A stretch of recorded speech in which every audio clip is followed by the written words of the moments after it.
on the computer.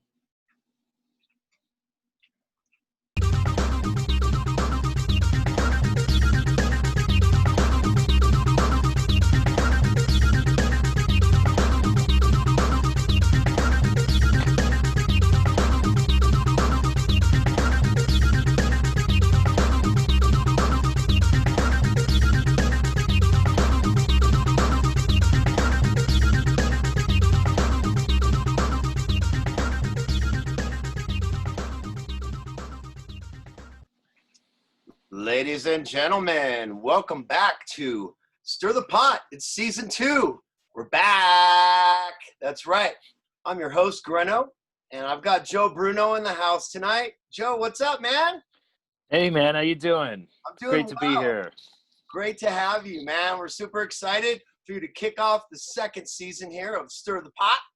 And just so you folks know, a little introduction about Joe. Joe is a cannabis enthusiast. He grows the stuff as well, the product, the medicine, if you will. He's also a very accomplished musician and plays in a band called False Report. And Joe, I just want to say thanks for coming on the show, man. I really appreciate having you. And yeah, how you doing? Good, man. Just chilling. Fuck, dude. It's October. It's crazy. It's October. Right? Time's been so weird since like everything, man. Like it's just been like it's fast and slow at the same time. Yeah. It's like I don't know, it's like, oh god, this thing's gonna be forever, but at the same time it's like, oh shit, it's October. Where'd the time go? No, absolutely. Yeah, it's been such a surreal year. You know, it's really hard for anyone to ever imagine, you know, anything like this or all the things that have transpired, both you know, good and bad over the last year. So, but man, let's get caught up with you. I noticed that you were partaking there in a little bit of cannabis. So with that said, no, that's great, man. That's what we do. And I wanted to ask you, what was your first experience with cannabis? Mine? Yeah. Okay. So when I was in high school, I lived in a tiny town in Missouri. I spent my school years in Missouri. My dad's side of the family's from Colorado. So after high school, I moved out here. But in Missouri, it was rural farm area. So like nobody really smoked weed. It was like easier to drink. It was easier to actually like buy meth than to get weed, you know? So most people just drank, you know, like most people just drank and never really fucked with weed until like after I got out here, got on my own and stuff. And then maybe around the time I was 20, I had this band and we got a house. We were going to write a record. We never did. Everyone turned 21 that year. Everyone in the band turned 21 and there was like 5 of us living in this house. So it was like the never ending party for like, you know, a solid 7 months of that. Absolutely. And but I had one of the roommates though, he didn't drink much, but they smoked a bunch of weed. And then one night we were hanging out and I never really smoked weed. I maybe at this point had tried it a couple times, but it wasn't very memorable. Okay. But this time was like our buddy had like a computer and like these badass speakers, like he was trying to record and shit. And so we just like, we had this little tiny room in this old ass Victorian downtown house. And we just lit up and like listened to these tunes through these awesome speakers, man. And it was just like, I just remember the first time, like, it just felt like feeling your brain just catch on to music with weed. Yeah. It was just, it's one of those things you'll never, that's the thing I remember forever, you know, about it. Yeah, absolutely. Memories like that, I mean, they're just imprinted in your brain. And then I imagine you being a musician, it has even, you know, kind of even a more special quality for you as well, more memorable and, you know, that type of well. You know, creative people are only 20% of the world. So, you know, it's a different lens that we see the world through. So that's something that I'm sure that you experience all the time. Yeah, no, totally. And I mean, through that, I mean, so once I did that, then it was like I was smoking with them every day. Right. And then it was like, I need to get a pipe and I need to find because this was like 2010, 2009. Okay. And so like medical, I think, had just started, but it wasn't like recreational was still hard to get. And if you were like casually smoking weed, it was kind of hard to mess with the system. A lot of people were still had a guy, you know? Absolutely. So Sure. it was like, I need to buy my own pipe and I need a weed guy Right. to get into this. And we did. And me and one of the guys, so this was also a year of like people evolving too. Everyone turned 21. So it was like they were drinking, they were deciding like if they were really serious about this. This is the kind of stuff that'll separate like the people who are serious about this stuff and the people who aren't. The people who kind of see like, oh, I'll do this, I'll get into this if there's really like there was really a money driven thing to it. Yeah. And then there's people where it's a I don't care about. I mean, like, yeah, money's nice if it happens, cool, but for the most part, I just want to write cool shit. I want to get with my friends and write cool music. Yeah, absolutely. And so me and like one of the other guys who smoked weed a bunch, we just locked ourselves away and started just like writing ridiculous shit. None of it ever got recorded or published, but it was fun. It was fun. It was a great experience. But absolutely. through that though, like we learned a lot about the process of doing shit. And then my later bands after that took things more seriously and ended up, you know, being able to do things like, you know, play at Warped Tour or go on tour or go like, you know, record with these cool producers we had met and stuff. Like we had to spend a bunch of money. Sucked, but that's what we wanted to do, you know? Yeah, exactly. No, and I mean you're, you know, driven by your art, man, and that's always great. So let's talk. And we're definitely gonna, you know, there's a lot of music that you've been a part of that you're, you know, currently doing and going to be doing in the future. We'll definitely, you know, touch on that in a little bit, Joe. But I just want to ask you, how did you get into growing So cannabis? growing I got into because I just lucked out. I knew one of the guys at the farm, and at this time I had worked at like a nursing home kitchen for like 7 years, and I was just ready for a new job. Like the place was stressful. It was just, I'd been there forever. I was just like, I'm ready to try something new, get out of my comfort zone. And one of my buddies, John, who worked up there, they had an opening and they were like, hey, and I was just like, you know, I'd hung out with him a few times. I was like, look, dude, I'll be a grunt. I'll do whatever, man. I just want to get the fuck out of my job. Like, get me in something new and I'll fucking do it. And so that's how I got up there to the farm. And then I stuck around. I was there almost 4 years. And then what year did you start up there, Joe? 2014. Okay. And then I left in 2018. And but that's the thing. I don't know if you've kept track with anything up there. They changed. They don't grow weed up there anymore. They just do. They got the Charlotte's Web took over, and they just grow seeds for Charlotte's Web. Oh wow. Okay. Still the same property up there? Yeah, same property, same people basically, but no THC involvement anymore. Okay. And that's when a bunch of us got out of there. I mean, basically that corporate side took over the farm and brought in all kinds of new people and stuff like that. So interesting. Okay. Yeah, and so that, Joe, that's when we met, was around 2014. Yeah. I know, it's been so 6 years. God, that's crazy. Absolutely. Yeah. And who was on the team? The fellows from Goodweed, right? We're on the Goodweed. Goodweed. Shout out to Goodweed. Shout out to Goodweed. We love you. We're gonna have them on eventually. Yeah, we love them. Because those guys they created. I mean, when they were growing, they had all these ideas, man. But like with the setup we had and everything, it just really wouldn't work there. But they went on their own, you know. They got the shit together, started their own place, and did this cool ass organic microbial fucking living soil earthworms nurturing the roots thing. It's so cool. They make great medicine over there, folks. So go check them out.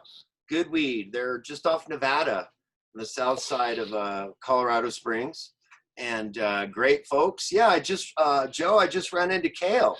Well, Oh yeah, when I was subbing over at What's Left Records, which shout out to my brothers Ostro, from yeah, others. But yeah, I was subbing over there a few weeks ago, and he popped in, so I got to chat with him a little bit and stuff. He's doing great. So yeah, Kale from Good Weed, yeah. yeah, gave me the Those guys update. are all. I guess a few of those guys have moved on now. Oh yeah, I haven't been over in a minute. Yeah, let's see. Tanner's moved on. I think he moved back home, and he's got a kid now. And then Evan, I think, has moved on as well. But I think, yeah, so I think Colby, JT, and Kale are still there. Yeah, that's cool, man. But you know, Yeah. the thing, like, what's cool about Stir the Pot is it's basically people we all met through cannabis. You Yeah. know, and that's Yeah. what's fun, you know, and also you and I just have, you know, a lot in common just with music. In fact, look at those rockers behind you. I see. What is that? Oh, that's a band called Microwave, and then that's Garth and Wayne. Wayne's right. World. Yep. Absolutely. Yep. Yeah, this is my little art room in our Okay. apartment. We have like this little thing that's like they tried saying it was a room. It's not a room. It's tiny. But I set up my paints and my things here, and I fuck around with my. For a minute, I was doing my own podcast, and I was running it out of here during the lockdown days. Yeah. The hard lockdown days. I was doing a lot of phone remote stuff for my show, and then I got busy. So around May, they were doing live streams over at the Black Sheep. Okay. With bands. Yeah. And I went over there, and I bought, so that Trump money. I was fortunate enough. So now that I guess side note, now that I'm not up on the farm, I haven't grown since then. Okay. I kind of got out of the business and I went into construction. Oh, so nice. I'm learning to be an electrician. Wow, that's awesome, man. I just had a buddy that I used to work with, my old assistant manager. He's doing that now. Kevin Hart. Yep. Shout out to Kevin. Yeah, he's enjoying it, but yeah, it's a lot of school and apparently a lot of, you know, things that you have to update on, but y'all are smart, so you'll figure it out. More power to you. You know, that's great. It's cool, man. Just that business has been booming along with the weed business, so it's kind of like a easy thing to jump into right now. Yeah. If you're trying to find something to do. I mean, it's I don't want to do it forever. I've kind of decided that, like, it's cool to learn it, because it's a trade, and it's like that can be, you know, now if we wanted to move anywhere, go anywhere, I could get a job pretty easy, right? You know. Mm-hmm. Definitely, man. But it is hard on the body. Yep. It's hard on the body, and it's a lot of, and it is at the same time, it is one of the most like difficult of trades, just because of the learning, the code books, for sure, fucking this and that, all these things you got to know. Like, it's not like, you know, go paint this wall right. Or something, you know, like it's fucking like, it's like halfway trying to become a doctor or some shit, like for wires and stuff. Yeah, totally in depth. Definitely, man. So it's a lot, but I don't think I'll do it forever, man. But I'm digging it. Like, it's cool. I'm enjoying that I'm learning something new. It is just hard on the body. It is up and down stairs, in and out of these houses, running, coming, going all fucking day. So I'm just tired. I'm tired a lot. And I'm sure some good indicas come into to play at night and stuff. Do you use any topicals or anything, any products like that, Joe? Like for the skin and stuff, like the lotions and things? Yeah. No. So I tried a CBD one once, and I mean, I didn't really notice anything with it, but my girlfriend got this bubble bath once that was like supposedly THC infused, and she swears that she was smoking already, but she was like, dude, I think I kind of felt something from that bubble bath.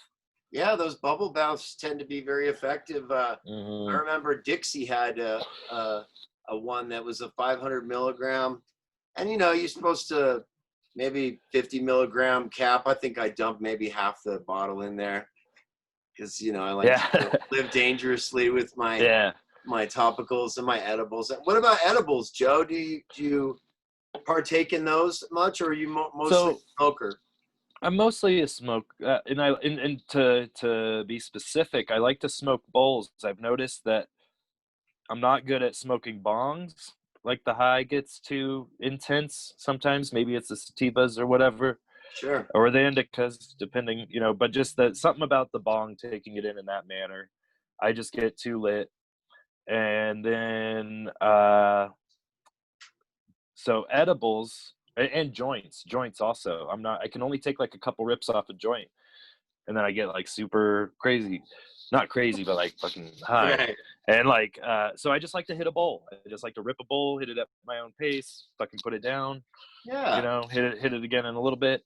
But as far as edibles go, not too much, man. I've tried them when in the early days when I first got into it.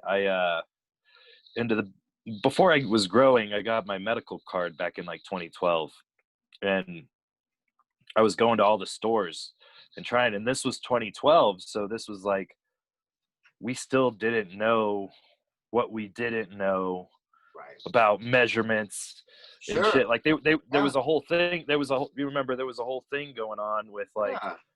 the fucking that everyone knew, like, oh, it said 50 milligrams, but you'd just be getting fucking, or say 10 milligrams, and it was like, you know, maybe in reality like 50 like way more than you thought.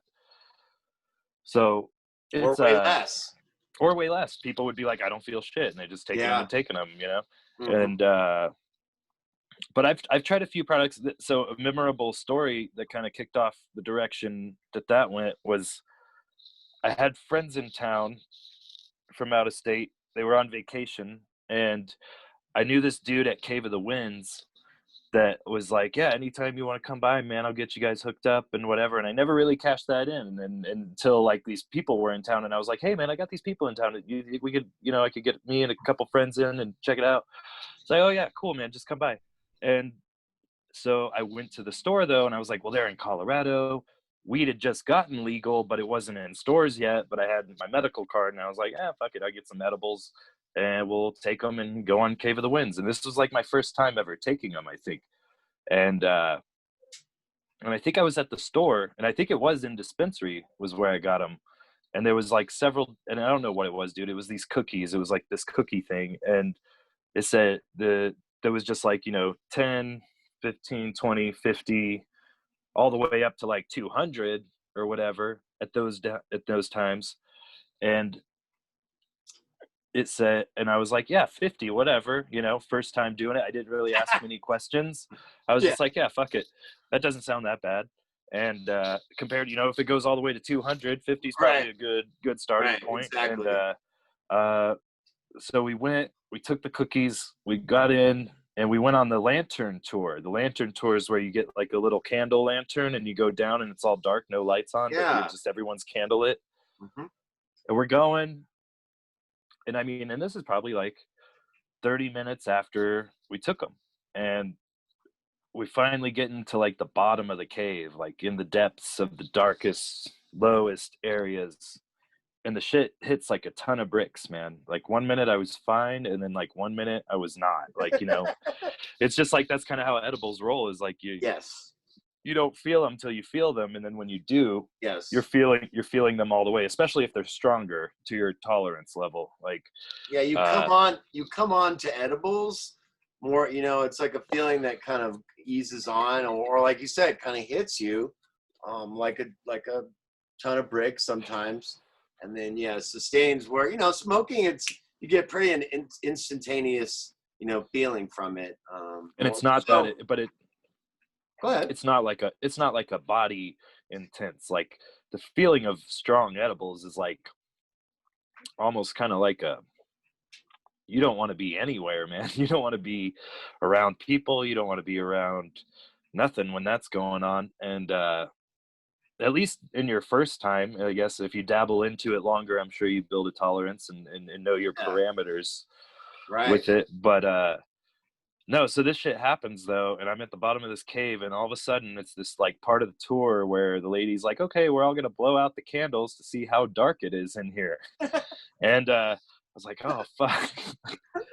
And then we all do it, and I'm just freaking out because it's just like, they're like, it's so dark you can't see the front of your face, you know, like we'll chill in here even for like 10 minutes like this just so your eyes adapt, and you still won't be able to see, you know, your hand in front of your face because it's just so Yeah. fucking dark. Right. And dude, I just became convinced that like my buddy who got us in was gonna like pop out and scare us, and I was just like cracking jokes to make myself feel. I was ruining this tour, like because we were in the back and I was just giggling and fucking just saying stupid shit while this lady is trying to like, you know, tell information of this thing. And then we go on and we trudge through it. We get out though. We finally get out, and like my buddy who got me in, and like one of his friends were there, and like they just saw my eyes and they were just like, "Oh my god, dude, this dude's so fucked." And I was like, "Yeah, we're leaving."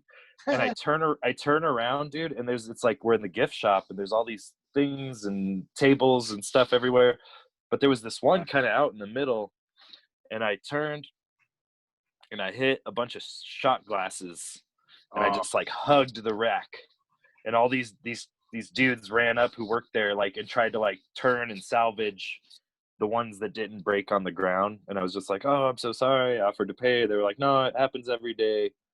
Someone usually runs into it." And I was like, "Okay." oh And then man. we just left. But so after that, I didn't try them again for a minute. And then I tried a drink, one of the Keef Colas. I Oh, don't know I don't think it was Keef Cola. I think it was another one. And either way, I drank it and I was just drinking it all casually, man. And I fucking drank the whole thing. And then I read the label. I should have read the label first, but I read it after, and it was like, "Yeah, this is supposed to be in 9 servings." And I was like, "Oh shit, dude." And oh, I got ripped. Luckily I was at home and it just ruined my okay. day off. Like I was just stuck on the couch. I was like, "This sucks. I can't go anywhere, not doing anything." So basically all my edibles experiences have just been like way too much, way too hardcore that if I Common. do take them, I'm always like, I'm like, is that a 5 or a 10? Yeah. Something real small that I can't even really notice. Cause I feel like Sure. 5 or 10, you can't really notice. Yeah, Like, microdosing, exactly. Yeah, no, it's very true. And for people that, you know, don't use cannabis very much at all, that might be a little bit too much. But yeah, for people that smoke, you know, common, every day or, frequently, I think, 5 to 10 is a good microdose. For me, yeah, myself, like I can take this the other day.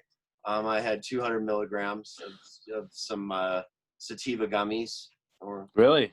yeah, I for just for chilling with the family, watching movies and stuff, and I Yeah. enjoy it. I just feel like maybe is that a thing where like when you do edibles, you just got to kind of like keep going to get to a certain level where it's like a, a more tolerable experience? Yeah, I mean it depends. I mean I think probably even the 200 milligrams might have been a little bit too much for me. I probably could have gotten done a little bit less.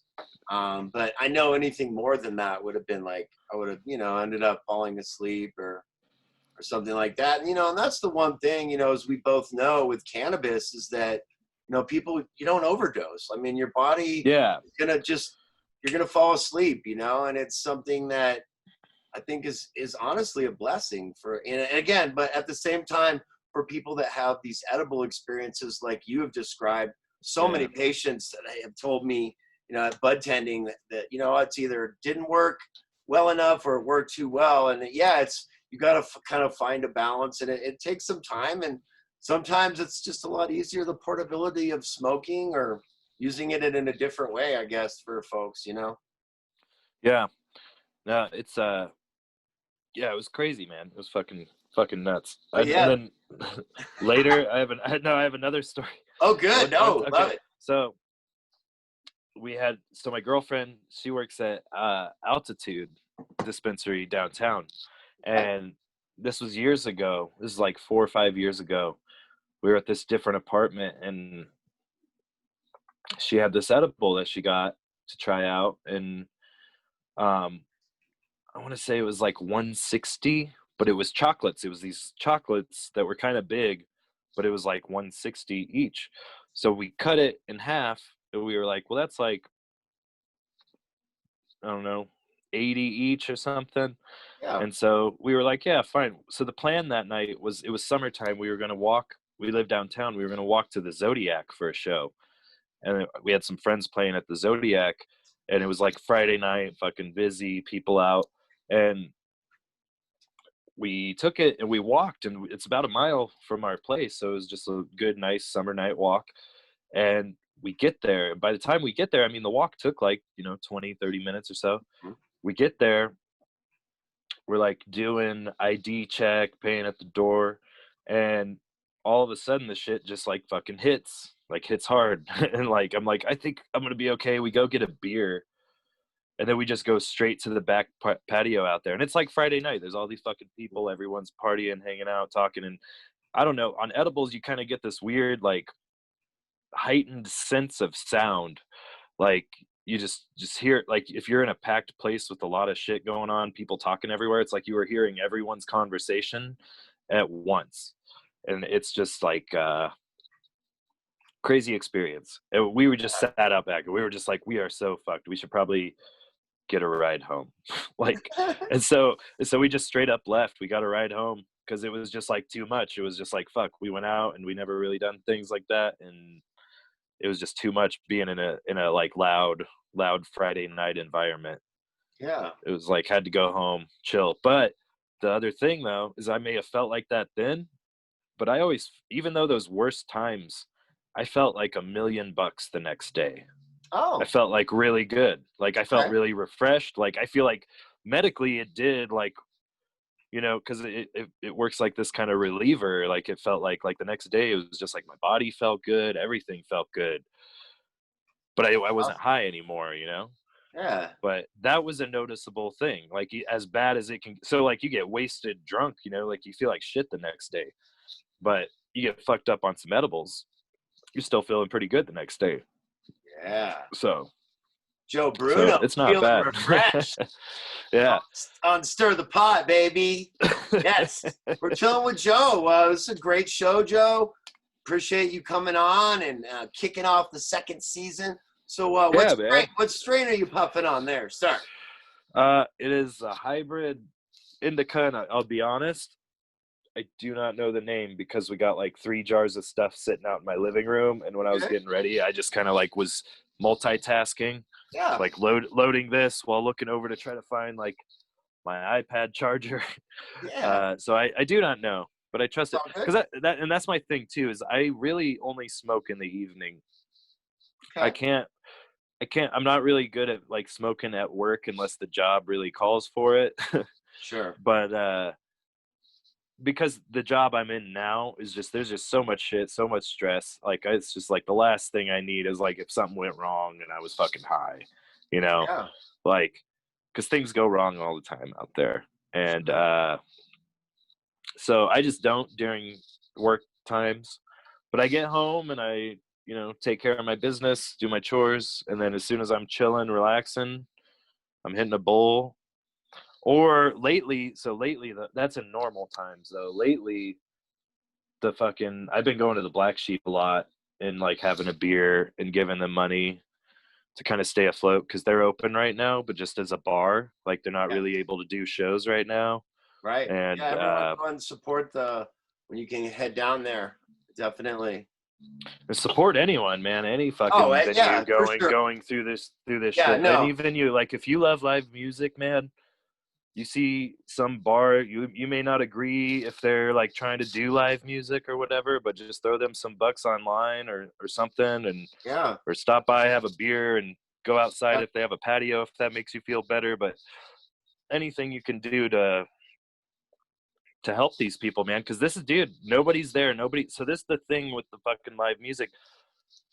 We venues, a lot of them, some of them got like the Paycheck Protection Program money that helped for a little bit.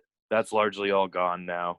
A Yeah. lot of venues, because of the contract nature of the business, bands come in and they just get like a I-90 form for the taxes that got paid that night. Like you're not like employee. Venues really have like a minimal small staff. A lot of them didn't really qualify for a lot of the extra like benefits that were out there in the beginning too, beyond the paycheck thing. Right. So it's like they need targeted help. They've never needed help before. They've really gone under the radar as just like this business, but they do so much and they make so much money in communities. They bring you out on Friday night. They generate a lot of income.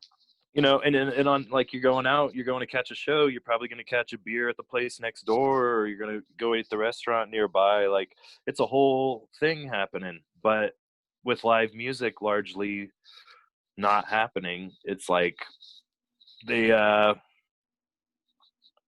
it's the money's not there like it used to be, you know, like, so Yeah. now a lot of them are doing these things where it's like, okay, like the Black Sheep's gotten innovative with it. They're like, look, we have to operate, this building used to fit like 400 people in it, now we can only fit like 50 something, 60, you know, very small, spaced out with tables, everyone's got to sit down now, everyone's got to wear a mask.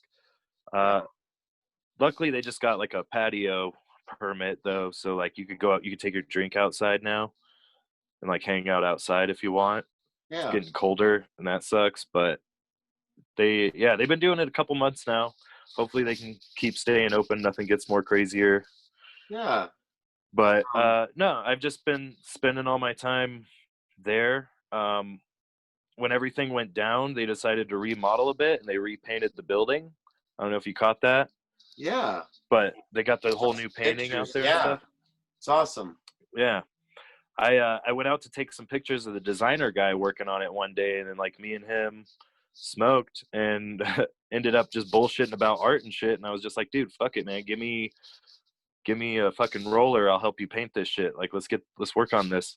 So I helped paint a bunch of stuff on there with the designer. That's so awesome, Joe. Yeah. That's so great, man. Well, That's it was just trying to find a way to be busy in all of this, you know, like 'cause to yeah, be shut down, it was like you had to channel creativity differently. yeah.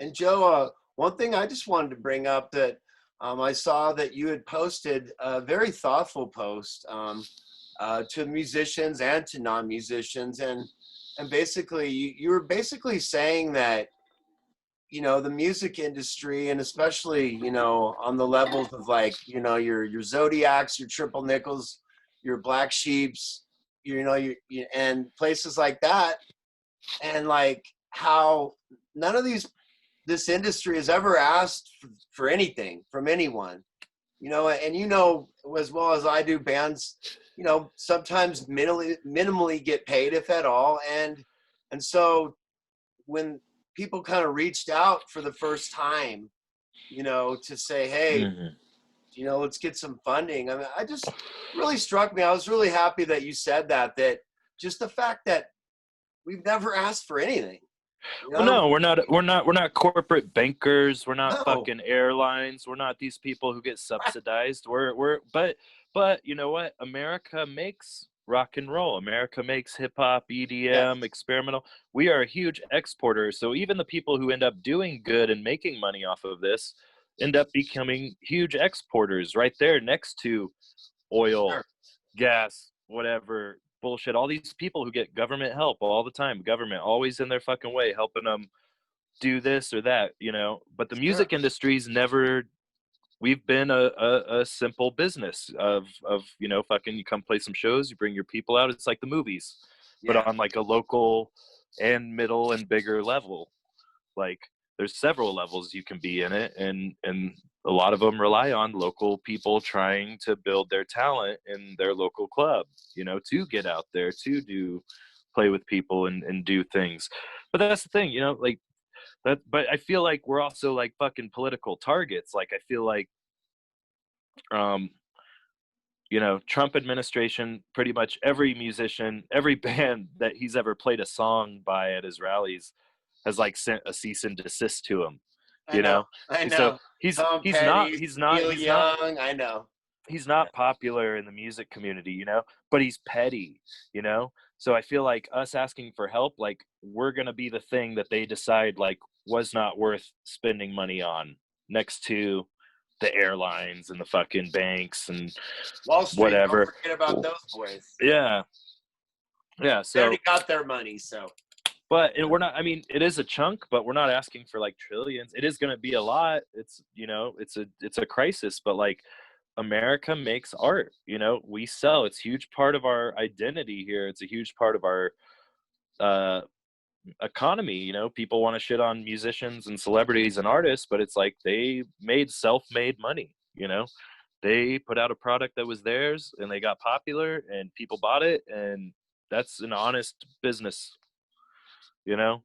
I appreciate you saying that, Joe. That's great, man. That's from the heart. And let's talk about your music, man. Like, you are always doing music. False Reports, you guys have been around, what, 5 years? Longer now? Oh, quite a while. You guys About play all the time. 5 years.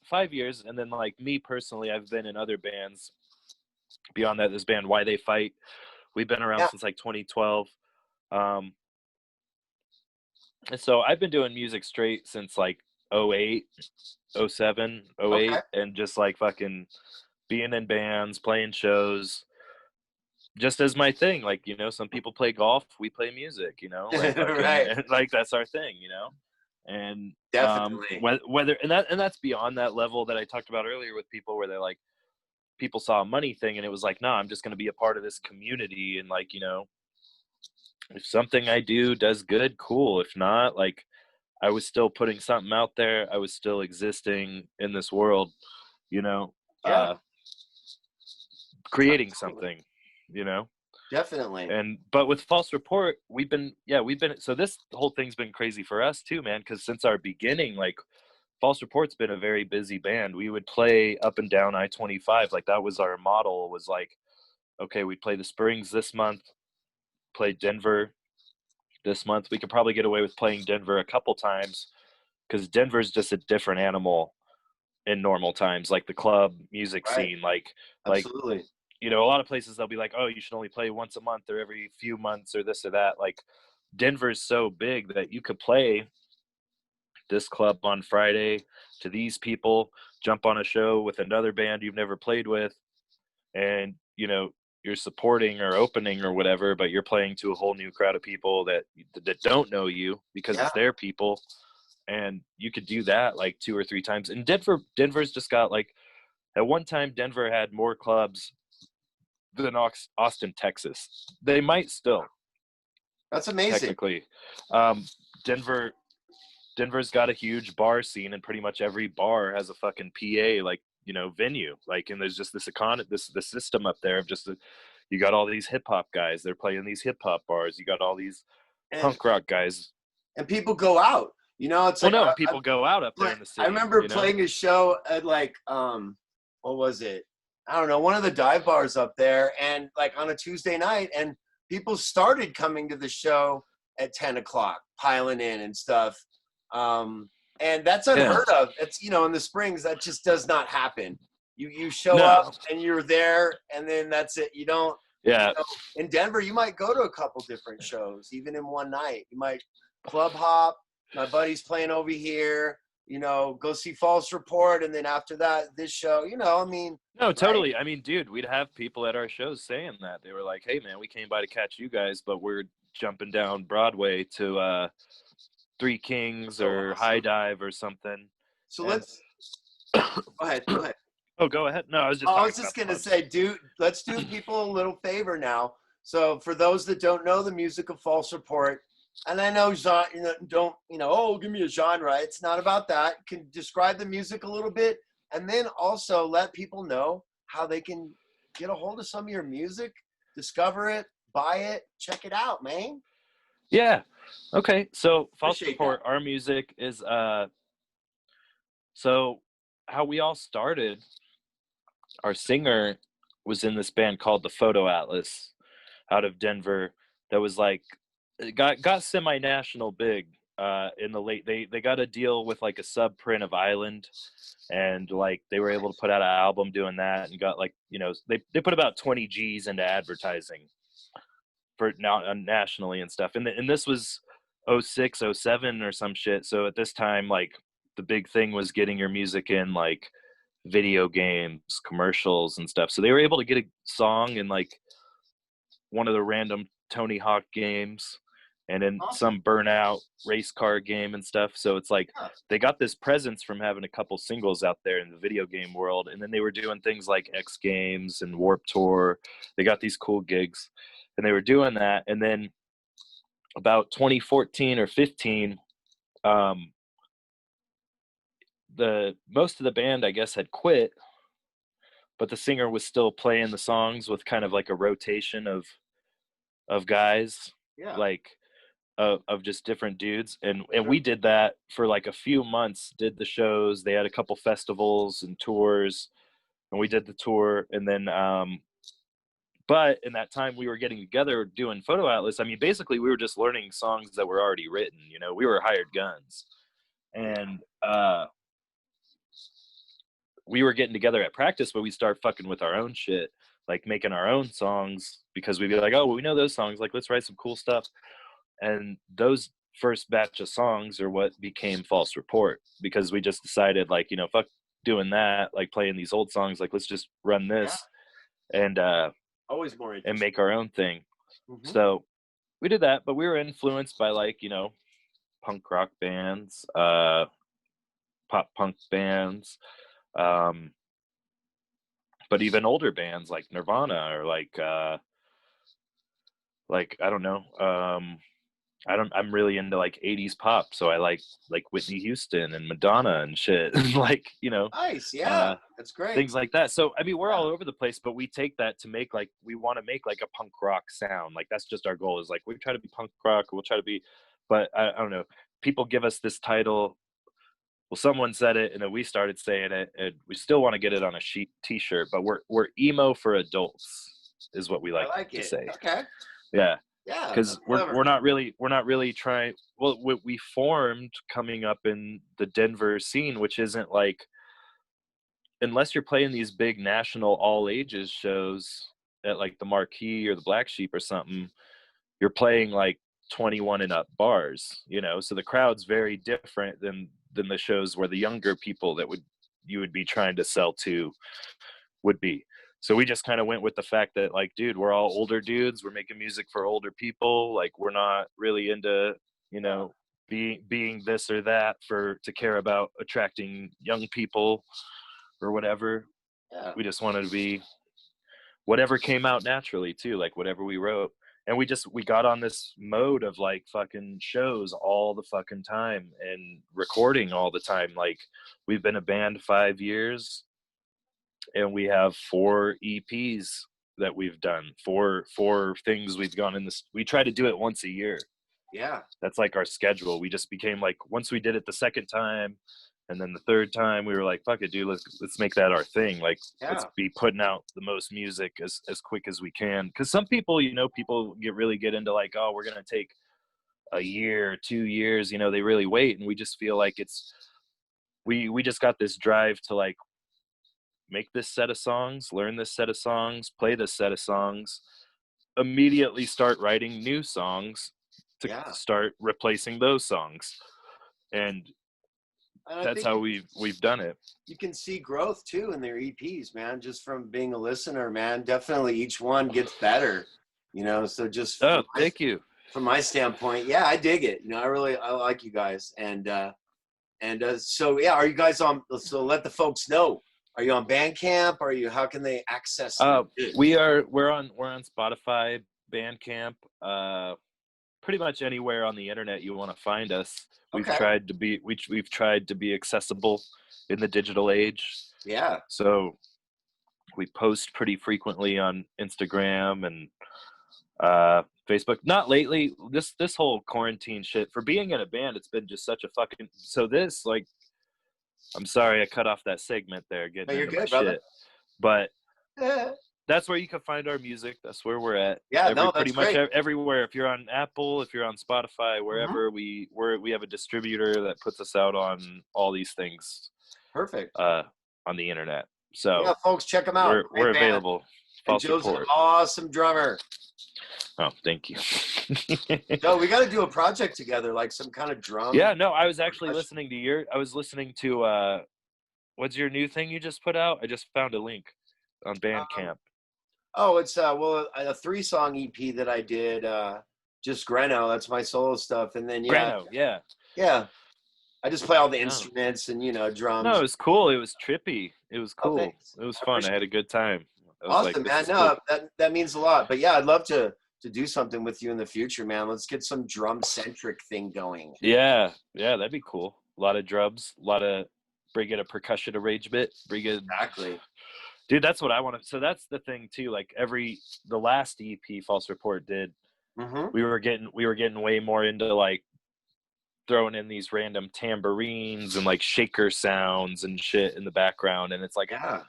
it's this stuff that like nobody notices it, but you notice it, and you just like, no, it's gonna be cool. It makes the song pop, and it's like you don't notice it, but you throw like this cool tambourine thing on like a pop song, and Right. it really makes it pop.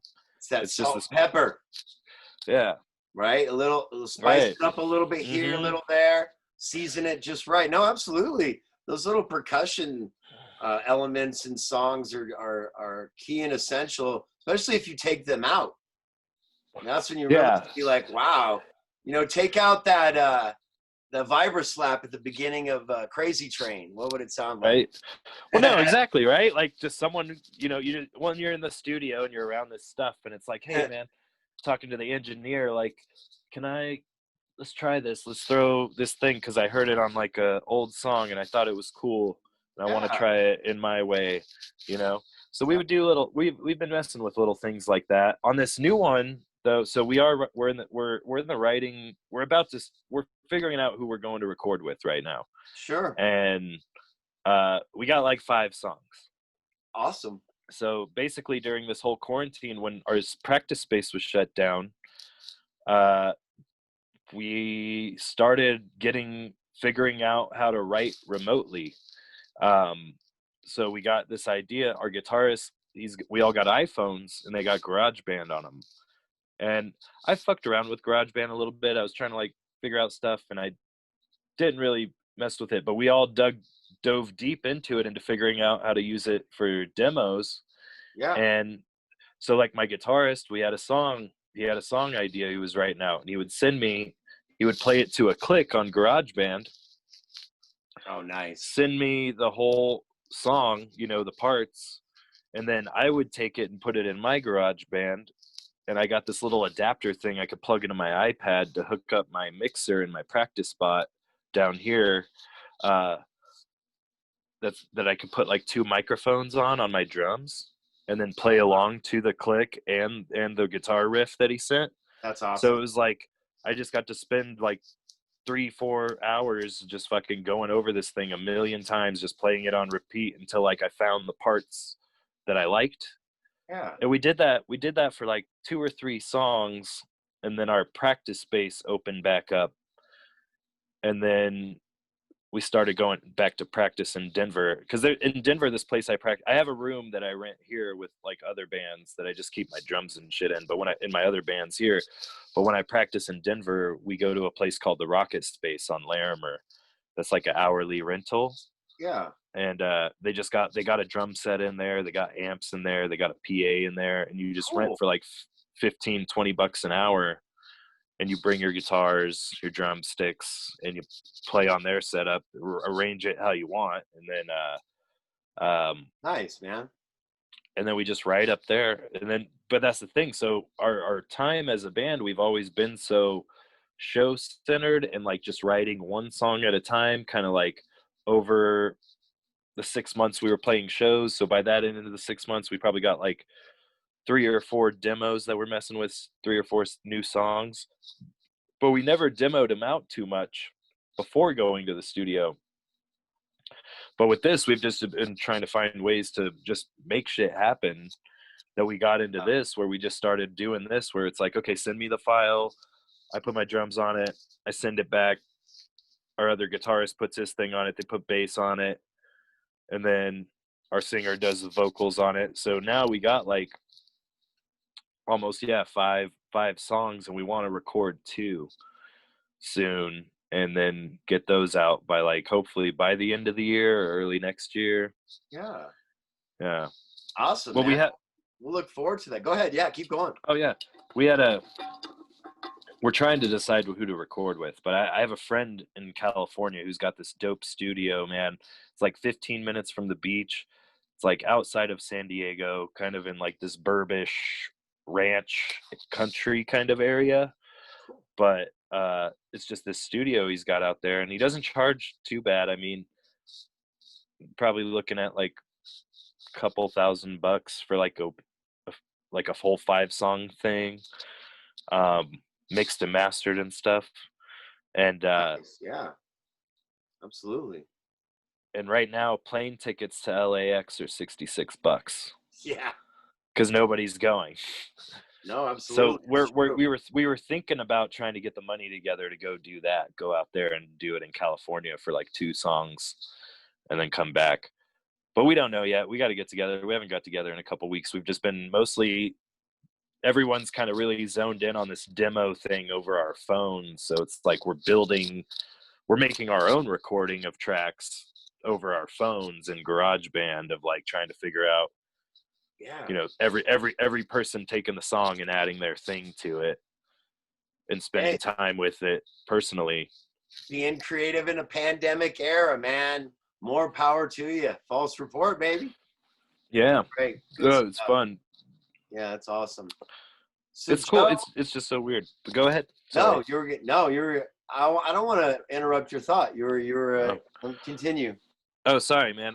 I'm high, dude. I just say shit. Like No, I it's just that's. Hey, I don't even remember what I'm saying. we're on We're Stir on the Stir Pot, the baby. Pot. We're on Stir Yeah. the Pot. Absolutely. You're chilling with Yeah. Greno and Joe Bruno, and this is our first episode of season number 2. We're super happy to have you guys aboard. And I've known Joe for about 6 years, and met him through cannabis. And I just want to take a quick second to let everyone know the word on the street for this week is this. It's just 4 simple letters. I think you know what they are, Joe. B O. Wait, what? Time T. out? No, I can't really make an E, but there's What? my E. No, 4 simple letters. The word on the street for the. We always do a word on the street. A word on the Usually street. do it at the beginning of the show, and I know you're going to agree with me. The word on the street this week is simply vote. Vote. Oh shit! God damn. Yeah, I missed the V. Well, so I thought you said T. So when you said T and then you said O, I was like, time out? What's going on? And Hey, we're oh chilling. man, no, vote. Actually, I just filled out my ballot today. We got to go drop those off like tomorrow. Yeah. So yeah, no, vote. It's so fucking important. There's actually, speaking of weed, there's 5 more states with legalization on the ballot. Thank you for And mentioning that, sir. Absolutely. yeah, there's it's gonna be, fuck, dude. I think it's like South Dakota, Mississippi, fucking New Jersey, Arizona, and someone else. There's another one. There's so many fucking states. That's crazy. But yeah, no, there's 5 of them, and at least a couple. I think New Jersey's gonna pass. South Dakota's very possible. Arizona's possible. So Arizona tried it in 2016, and I remember when that was happening, I remember being stoked, because if Arizona gets it, in my opinion, I don't know if this is true, we're all going to have to look into it, but when that happens, if Arizona gets it, possession's legal in a personal possession is legal in Arizona. It'll be possible to take a road trip from Colorado to California with personal amounts of weed in your car in every state. Yeah, well, I mean, we just need to get this reciprocity thing going. It's on the East Coast. Yeah. You know, you can use cards. I believe in New Mexico, because some people that live in Arizona that work in New Mexico challenged the wording in the laws for the medical marijuana, and they're able to use their card. Again, it's probably get overturned eventually, but yeah, we need reciprocity where we can go from state to state. You know, it's something that. Yeah. Well, but that's just going to be legal. Like, that's just going to mean like, hey, technically I could go stay the night in every state on the way to on a road trip. Say, Right. so when music, so when music comes back, right? Fucking punk rock band's going to be touring. We get pulled over, man. We get, especially from Colorado. Like, I got pulled over bad, right, a few years ago out in Wisconsin. And but that's the thing, people have used weed to fucking pull over people and talk shit and get you in trouble for so long that, like, there's finally going to be a state route from here. If you wanted to say, like, dude, we're going to California, we're going to Seattle, we're going on the West Coast, You go through Arizona, you go south. It's the longest route in America where weed's legal. You know, and that's not going to be a thing cops can really fuck with you for anymore, pulling you over. Right. Absolutely. Unless it's a lot. Like, I mean, I highly recommend if you're doing any kind of traveling like that, that it is the legal personal amount allowed. Always. Yep. Not try to fuck around.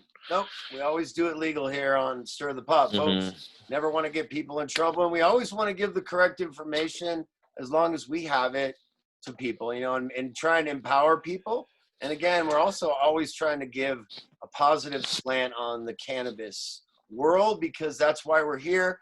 That's what connects so many of us. And Joe, I'm just stoked to have you on the show, man. Yeah, man. Thank you for having me, man. This has been cool. It's just great. Cool to see you. It's cool to hang out. Yeah, and we'll do it again. And also, yeah. I want to mention I got another little show that I do called Sunday Spin, and I really want to have you on that show, man. Yeah, we could spend a good hour, and that's an hour-long format. And if you wanted to even do it from your practice space or something, have the whole band on, that would be a treat, man. Yeah, man, that'd be cool. Definitely. So yeah, you'll have to hit me up. Yeah, we'll definitely look towards that.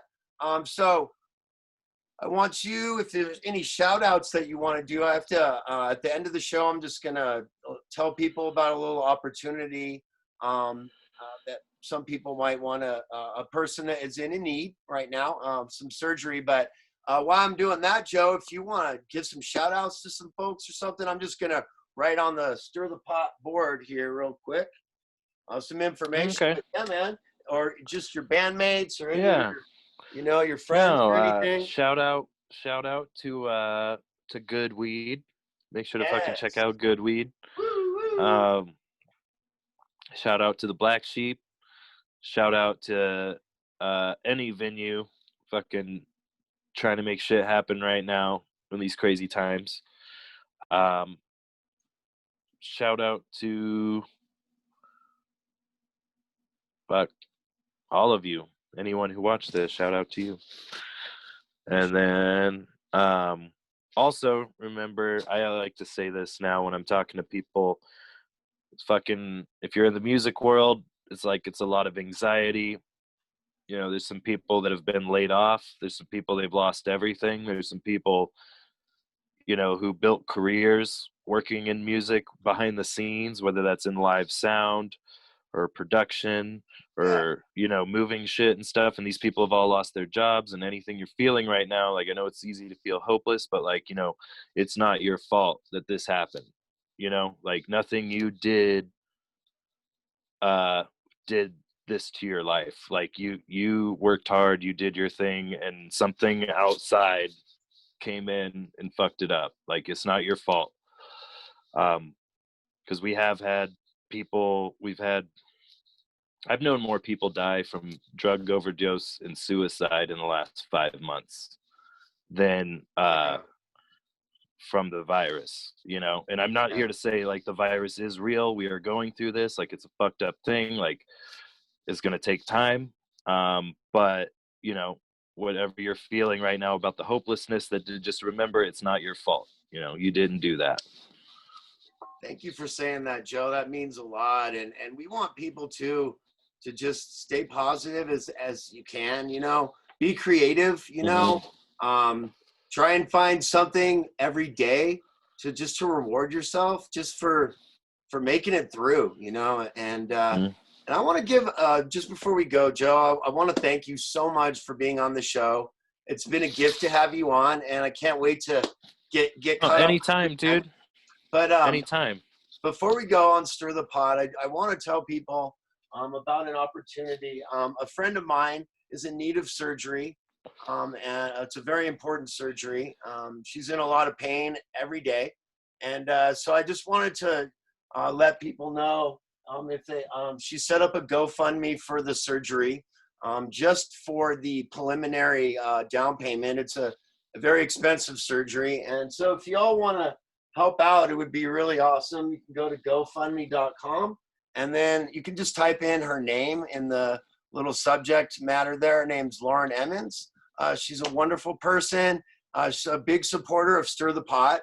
So I just want to thank her for that. And yeah, she's really neat and just a wonderful person that does a lot for our community as well.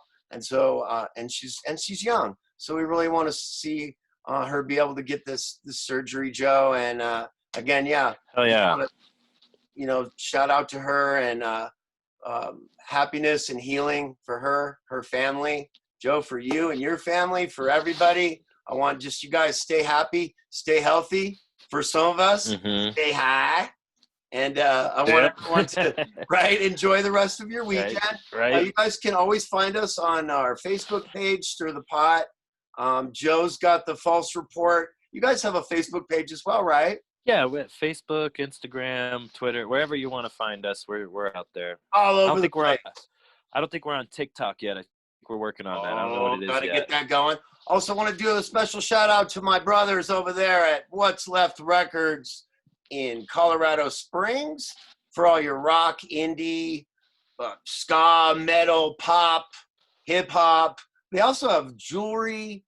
You got wonderful art by Ginger Lou, other local artists. So go check them out.